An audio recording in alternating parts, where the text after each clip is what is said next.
Hello বন্ধুরা, দিদিবোন কিচেনে সবাইকে স্বাগত। আমার আজকের রেসিপি ঝাল তেলপিঠে। ঝাল তেলপিঠেটা খেতে কিন্তু দুর্দান্ত লাগে, আবার বানানোও কিন্তু খুব সহজ।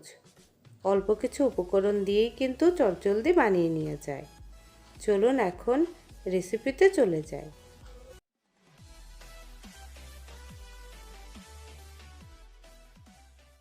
ঝাল তেলপিঠেটা বানানোর জন্য আমার লাগবে 1 বাটি চালের গুঁড়ো,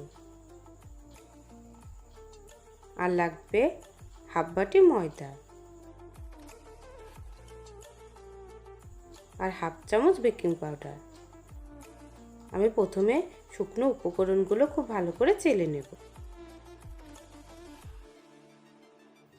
ময়দা, চালের গুঁড়ো আর বেকিং পাউডারটা আমার চেলে নেওয়া হয়ে গেছে। শুকনো উপকরণগুলো কিন্তু অবশ্যই খুব ভালো করে চেলে নেবেন, না হলে কিন্তু পিঠেটা ফুলবে না। এখন আমি দিচ্ছি স্বাদ মতো নুন,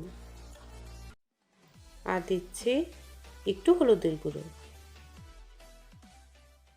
একটু গরম মশলার গুঁড়ো, 2 চামচ পেঁয়াজ কুচি, 2 চামচ ধনেপাতা কুচি, 2টো কাঁচা লঙ্কা কুচি, 1 চামচ আদা রসুন বাটা। এখন আমি সব কিছু একসঙ্গে খুব ভালো করে মিশিয়ে নেব। মিশিয়ে অল্প অল্প করে জল দিয়ে একটা ব্যাটার বানিয়ে নেব।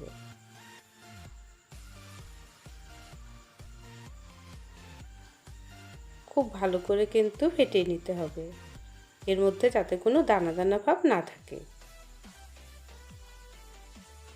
ব্যাটারটা বানানো হয়ে গেছে। এখন আমি ঢাকা দিয়ে 10 মিনিট রেস্টে রেখে দেব। 10 মিনিট পর আমি ঢাকাটাকে তুলে নিচ্ছি।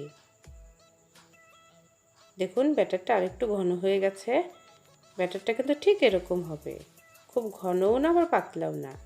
আমি আরেকটু ফেটিয়ে নিচ্ছি। এখন আমি পিঠেগুলো ভেজে নেব। পিঠেগুলো ভাজার জন্য আমি কড়াইতে দিচ্ছি পরিমাণ মতো সাদা তেল। তেলের পরিমাণটা কিন্তু একটু বেশি দিতে হবে, কারণ পিঠেগুলো কিন্তু ডিপ ফ্রাই হবে। তেলটা গরম হয়ে গেছে। এখন আমি 1 হাতা করে দিয়ে ভেজে নিচ্ছি।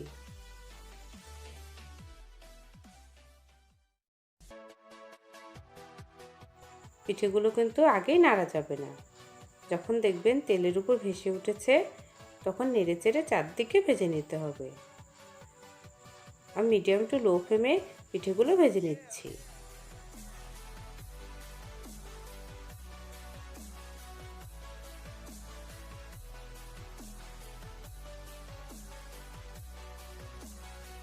পিঠেটা ভাজা হয়ে গেছে। এখন আমি তেল ঝরিয়ে তুলে নেব। তুলে এইভাবেই বাকি পিঠেগুলো ভেজে নিচ্ছি।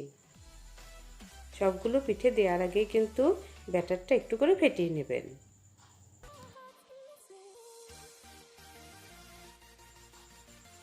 পিঠেগুলো ভাজতে কিন্তু খুব বেশি একটা সময় লাগে না, তাড়াতাড়ি ভাজা হয়ে যায়। আমি এইভাবেই বাকি পিঠেগুলো ভেজে নিচ্ছি।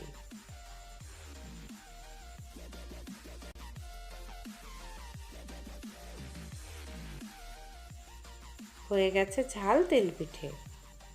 দেখুন পিঠেগুলো কি সুন্দর ফুলেছে। শুধু দেখতে নয়, খেতেও কিন্তু খুব ভালো লাগে। আমি আপনাদের একটা ভেঙে দেখাচ্ছি। দেখুন ভিতরটাও কি সুন্দর হয়েছে। আপনারা যদি আমার রেসিপিটা দেখে এই পিঠেটা বানান, আপনাদেরও কিন্তু ঠিক এরকম হবে। আমার রেসিপিটা যদি আপনাদের ভালো লাগে, তাহলে অবশ্যই বাড়িতে একদিন ট্রাই করবেন। আশা করছি সবারই ভালো লাগবে। আর আমার চ্যানেলটাকে সাবস্ক্রাইব করবেন।